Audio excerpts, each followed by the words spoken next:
do pa na tel hiam ukya ken la na lung dam ding mang yu ken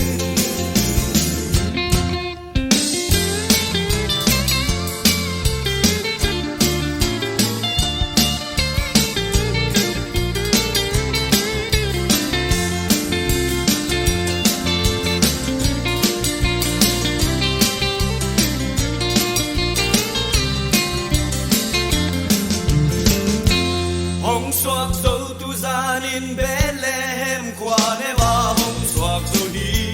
pasian ta tak pi mi bang in nong piang ta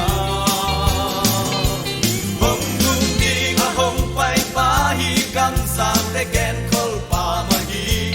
ukya ken la na lung dam ding mang il ken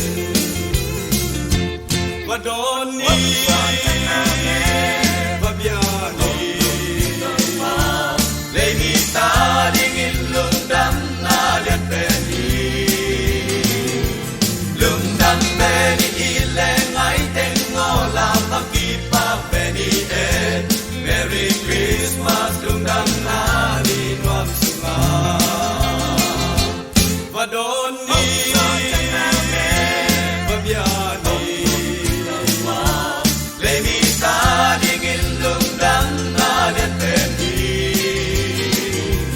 lung dam pe ni i le ngai ten ngo la ma ki pa pe ni e Merry Christmas lung dam na